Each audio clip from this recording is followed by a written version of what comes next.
Please come. Good afternoon, sir. Please sit down. Please sit down. Thank you so much.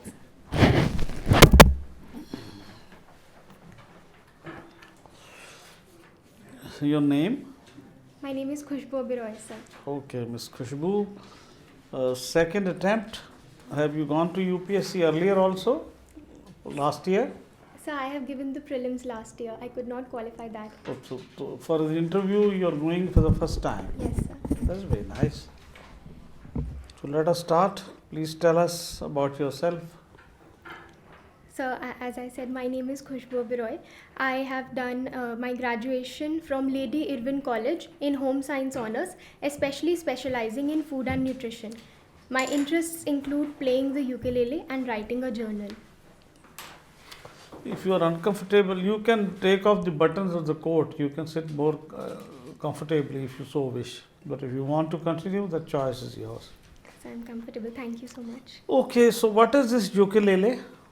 So the ukulele is a string instrument. It is part of the lute family. It is shaped like a small guitar only. However, it has fundamental differences as compared to a guitar. And you have studied in Lady Irwin College. Tell us about Lady Irwin. So Lady Irwin was the wife of Lord Irwin, who was the 30th Viceroy of India, and she was Which period? So he was present during the time of the civil disobedience movement. No, but what period? From which year to which year he was the viceroy? Any idea? So I. Okay. Yes. Okay. So anyway, so she was the wife of that. Okay, then. So she was very instrumental in the establishment of this college. Hence, the college was named after her. Is that the only thing that she established? It was established in her name, or anything else also? So she is mainly famous for this reason only. However, it was said that she was a big spokesperson for women empowerment during that time as well. Anyway, you belong to Delhi. Yes.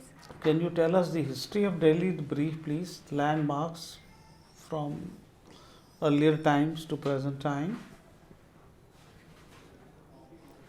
So going back to the earliest times, in the mythological era, Delhi has been mentioned, Indraprastha has been mentioned as the capital of Pandavas. It was given in the Mahabharata. Later on, however, no tangible evidences are present for that. Later on, the first main founder of Delhi is considered to be Anangpal Tomar, who established Anangpur region. After that, Delhi went to Prithviraj Chauhan. And after that, there was a time when it was ruled by Delhi Sultanate and Mughal rulers, and later on by British. Oh, this is very brief, so no further details. No, you are not aware. No, sir, I can try. So during the time of Anangpal Tomar, he established the Purana Killa. After later on, during the time of Prithviraj Chauhan. You established Purana Killa or you established Lal Kot? Yes, sir, Lal Kot. Thank Okay. you so much, sir.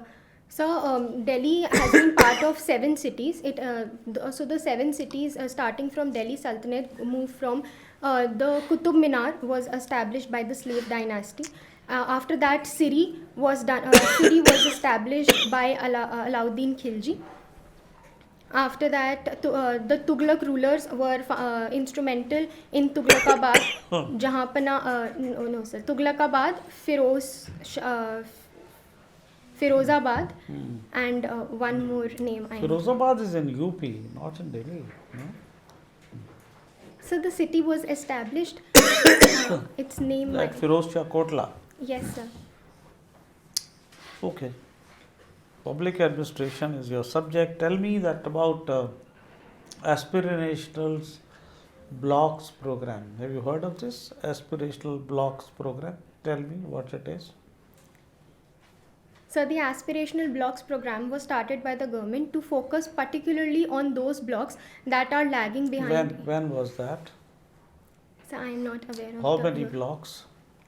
So there are 125 blocks, I think.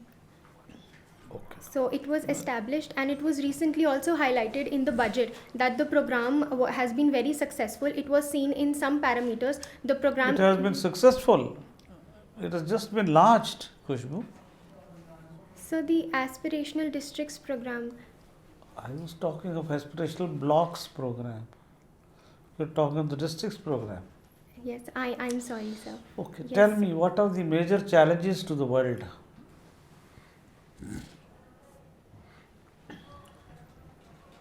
So right now it can be seen that one of the major challenges is establishment of peace, because as can be seen in the recent Ukraine-Russia war.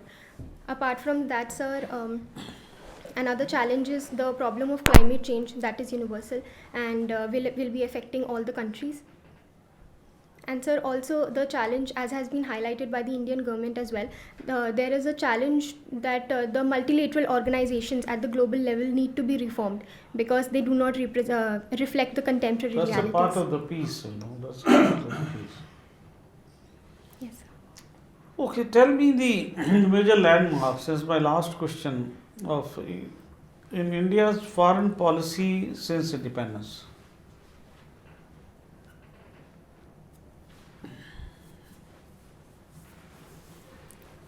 So there has been the non-aligned movement wherein India said that we would not be taking any specific stand. Then sir, the no first use policy after the nuclear program. And sir, now coming to now, it can be seen that India has become more open and vocal about its own national interests and keeping its national interests before other aspects. And there is multi alignment that has come, wherein we align with whichever countries that we feel are benefiting for us. Thank you. Thank you, sir. Khushboo, you write a journal. Yes, sir. What is that? So, I particularly write 3 types of journals. One is a simple journal wherein I try to list the activities in a day. Second is a gratitude journal where I try to reflect upon the things I am grateful for. And third is a prompt journal wherein the journal itself provides me with various prompts and I write based on that. Tell us about the third journal, prompts. So The journal prompts you to do certain things. Yes, sir, like I write an online journal, so it provides new daily prompts on a daily basis. So I have to, if I find the prompt interesting, I write on that prompt itself. Tell us about a prompt that you have found interesting. So for example, there was a prompt wherein I was asked which is the most best place in the world that I would want to be at. And I reflected a lot on it, on the various places I have visited and all. And the final conclusion that I could come to was that it was my home, because that is the place that I would always want to be at the end of the day. But you don't visit your home. When Yeah. you are on a visit, you go outside of your home. Yes, sir, but the prompt simply asked for the best place where I would want to be. Okay. So I felt it was my home. So which are the places that you have been outside of your home?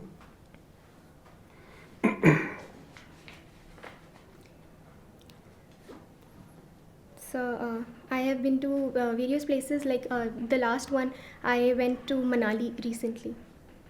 Manali. Yes, sir. Okay. What is special about Manali? So Manali is a beautiful place. It is surrounded by mountains. The Solang Valley It is is also a drug center. It is also a center for the production of cannabis. Are you aware of this? Yes, sir. Tell us something. Yes, sir. Certain areas in Uttarakhand and Himachal Pradesh are considered. No, Manali. You're talking Manali. Yes, sir. So Manali and even areas around Manali like Kasol and Tosh, they are very infamous for being as centers of drug areas. Which drug? So this cannabis, hash, and these drugs. And so What is cannabis?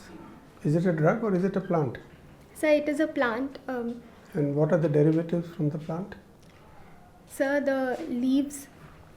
So the cannabis can be consumed in various ways. For example, it is said that the cannabis oil that is made, it actually has medicinal properties. However, there are other derivatives that can be used as drugs. Okay. Now, you studied human development in as part of your BSc. Yes, sir. There is the HDI, Human Development Index. What is that? Are you aware of it? Yes, sir. What is it? So it is a global index. What does it comprise of? 3 elements. Yes, sir. So one is education.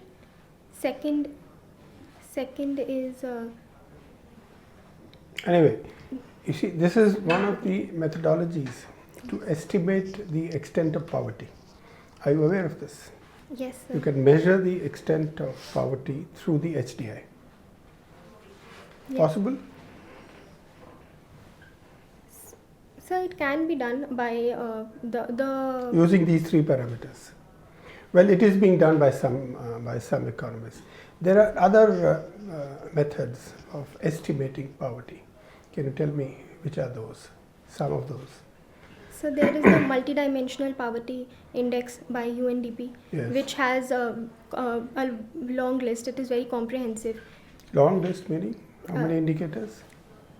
So it has three main categories. However, there are various indicators inside those categories. Like it deals with sanitation and So MPI. This is called MPI. Yes. Which are the other methods? so the HDI was there is HDI also we've already discussed. yes. So there is also something of the inequality based HDI index, wherein inequality is also added as another. We're talking poverty, not inequality. Okay, sir. Okay. So I'm gonna Now talk more. tell me, a lot of startups in India, there was this big story of startups in India, unicorns in India. Now they are laying off staff. Why is that? So it was seen that during the COVID pandemic, the digital boom became very high. So many companies employed a lot more people to ensure that they had proper capacities. However, later on, after the pandemic boom settled down, there were various global challenges. There has been a global economic slowdown, and inflations are rising. So companies are facing various cost-based problems. So there has been mass layoffs. Mass layoffs? Would you consider that mass? How many people are employed by startups and unicorns? Any idea? A rough guess? So I would not be able to make a Well, the layoffs are about 2 to 3%. okay. So they're not mass layoffs. There are layoffs in the US also. US big tech companies are also laying off. Yes, sir. Why is that? Same reasons or something different? Sir, I believe the reasons are similar to this only. By and large similar. Yes, sir. And what is the impact on India of the US layoffs? So many Indians are also employed in the US based companies Yes. like Facebook, Google. So What happens to them? so they are rendered unemployed at the moment. So it is Should we try and attract them back to India? They are talented people. yes, sir. Surely that should be done. And so, but I believe that given the number of layoffs in the big tech companies that has been happening, the employment back to being employed back to India can be done gradually only. No, there are layoffs in India, there are layoffs in the US. If we get all of them, where are the jobs?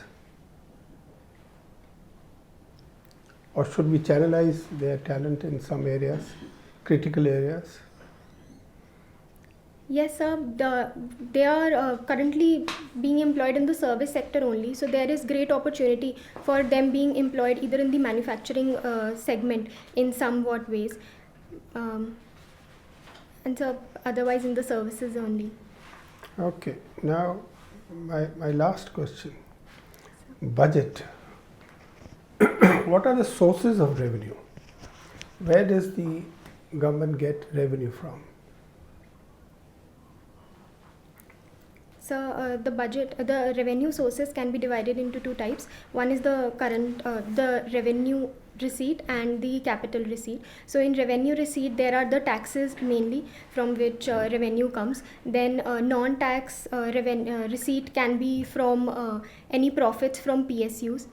And sir, in the capital receipt, increasing borrowings can get revenue and disinvestment.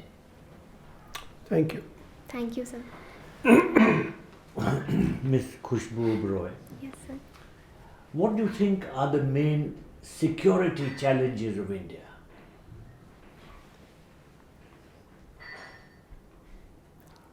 So firstly, given the contemporary reality, there is a great increase in cybersecurity challenges. Secondly, I believe that there is rising challenges of disharmony and disunity that can be seen. And thirdly, the problems in Kashmir that are still ongoing. These three. Any other external security challenges?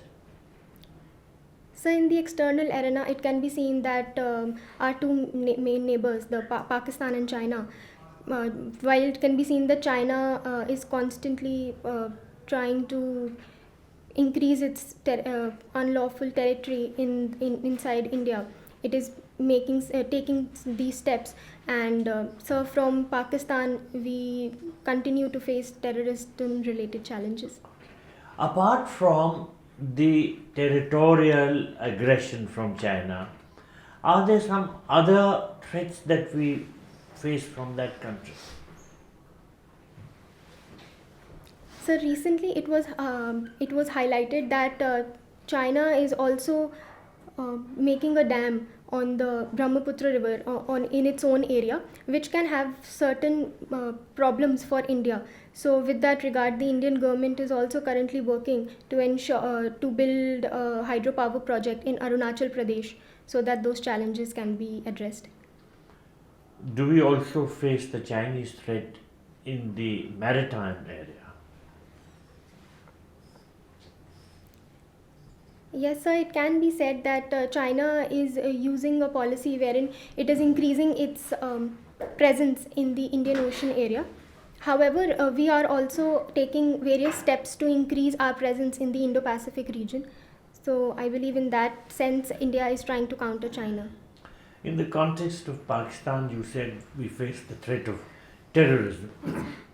Can you recall some of the major terrorist attacks which Pakistani organizations have carried out against India? So there was a parliamentary attack that was... Attack on Parliament. Yeah, yes. Which year was that? So if I'm allowed to guess... As an exception, okay? So I think it was 2005. No. Sorry, sir. 2001. And which Pakistani organization carried that out? So I'm not aware. Any other major attack? Yes, sir. Recently the the Uri attacks were seen. Any others? So, Okay. Which Pakistani organization carried out the Uri attack?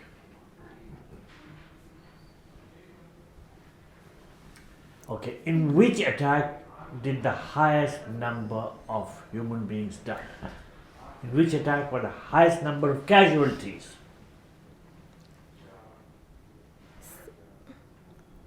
So I think it was the attack on the Oberoi and Taj hotels. That was The Mumbai terror yes, attack. the Mumbai terror attack. Now, do you think that we can get Pakistan to end terrorism? What is your view? So, end terrorism would be a big word, but India is surely taking steps to ensure it is utilizing its capacity as a global leader in the international organizations, and also by cutting ties with Pakistan, wherein saying that talks and terrorism cannot go hand in hand. India is ensuring that proper pressure is made on Pakistan. Are the Pakistani terrorist leaders reined in? That is to say, are their activities curbed and checked? What is your view? Who are the main Pakistani terrorist leaders? Can you name some of them? So,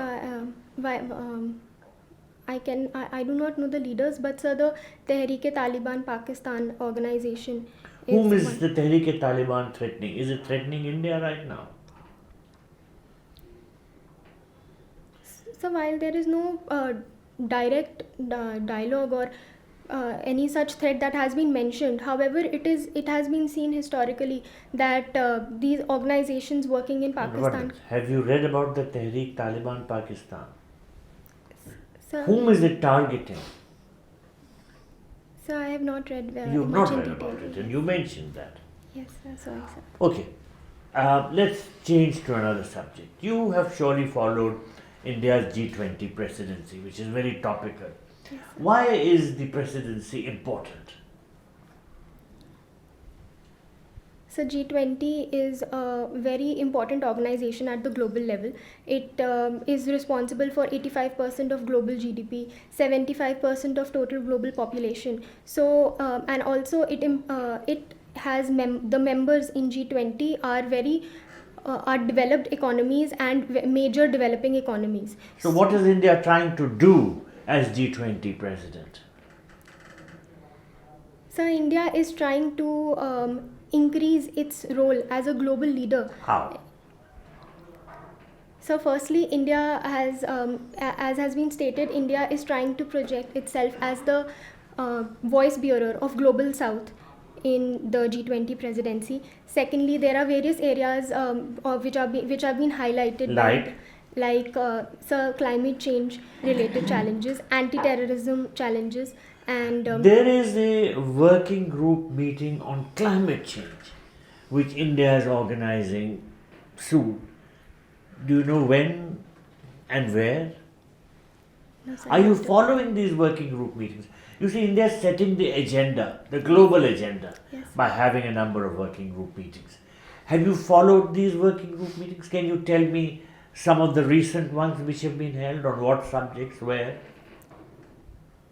So there had been one working group meeting which was specifically for the developing economies, the underdeveloped economies. I was aware of that working. Where group was it meeting. held? So I'm not Well, aware. developing economies, there are so many issues which are being taken up. Yes, sir. But there were a number of specific subjects. I don't. Was there one on health? The working group on health, was there? So I'm not well aware. You don't know. All right. My last question to you: you have been very active in promoting women's empowerment. You took part in this Women Youth Empowerment Program. So you attach a lot of importance to it. So does the United Nations. So does the world. When is the International Women's Day observed? So it is on 8th March. Good. And you've been a science student, and there's an effort to encourage girls to study science. When is the International Day of Women and Girls in Science? So I would have to look into it. I'm not All aware. right, so we move to another subject. I'll get a chance to ask you one more. Tell me, how important is it for India to become a permanent member of the UN Security Council? So for India, it will have various advantages. Firstly, it showcases the contemporary reality and puts India in the list of countries who are currently regarded as global leaders in some way. So what is the G4? So G4 is the members who want to gain permanent membership. Which are those?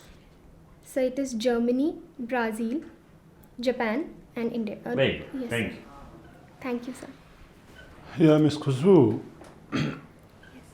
you come from Delhi. Yes, sir. Tell me, what are the specific services provided by Mohalla Clinic in Delhi?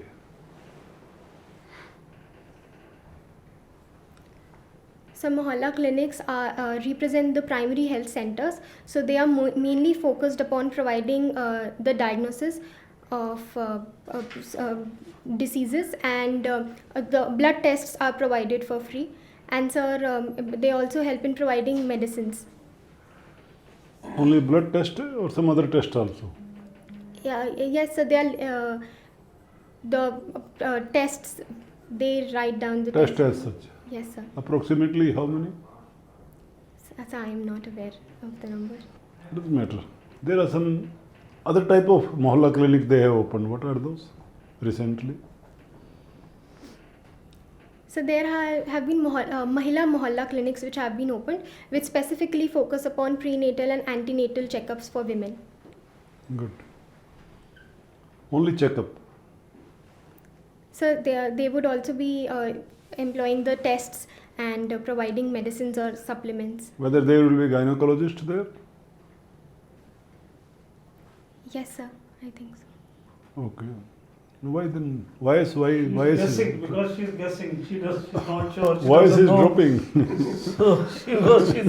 So, As if you have done some mistake. Anyhow. What is your opinion about the governance in India?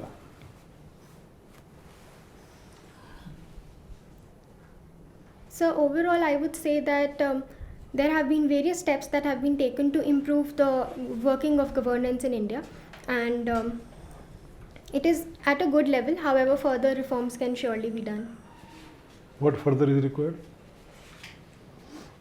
So currently it can be seen that there are certain problems, like firstly there is the problem of corruption. Secondly, there is a perception sometimes that the colonial era legacy of treating bureaucrats as someone with power and who is not attached at the ground level with the people can be seen.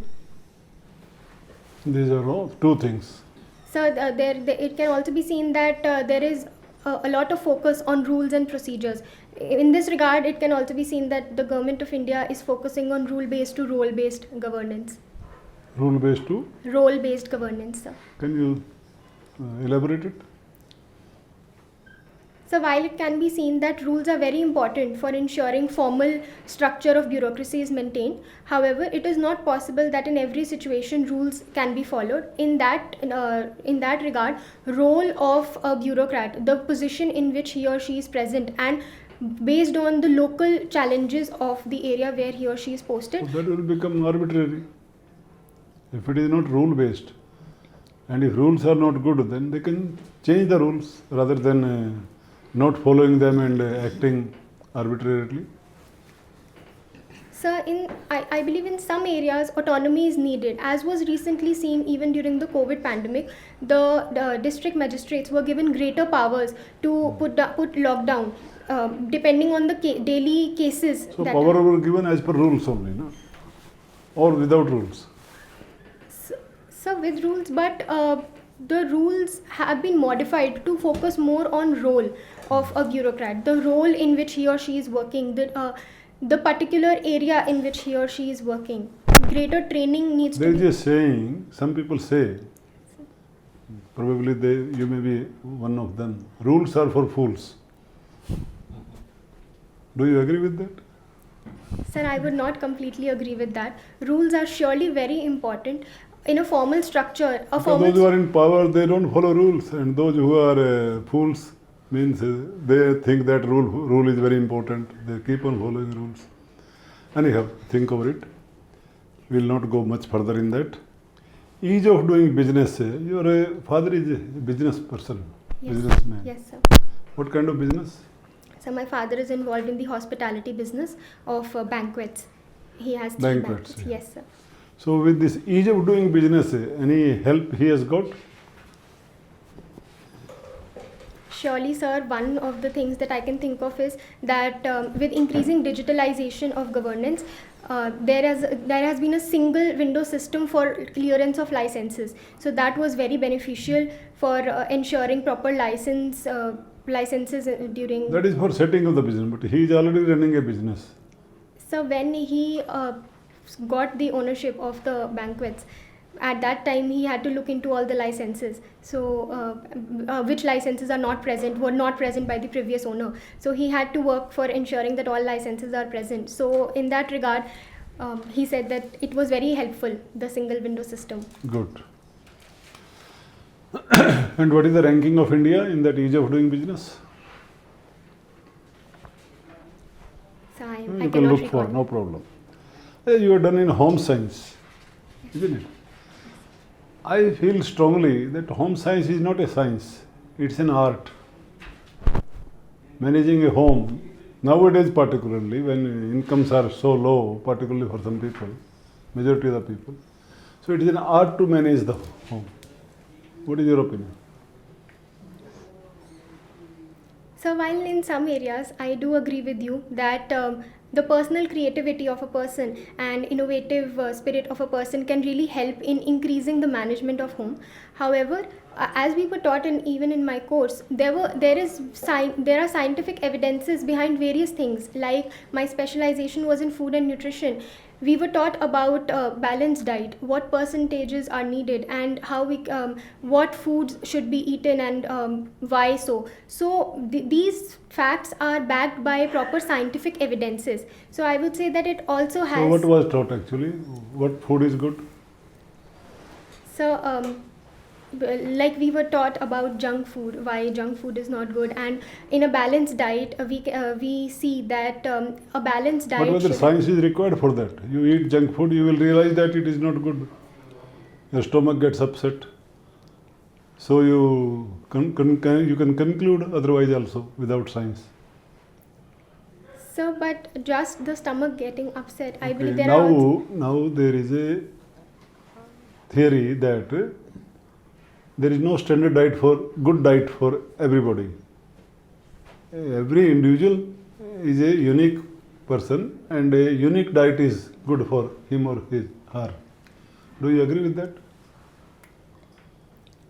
Sir, I would not say that is always true, because for a healthy individual in a particular age range, there is a generic diet that is Okay. provided. But Thank you very much. Thank you. thank you so much, sir.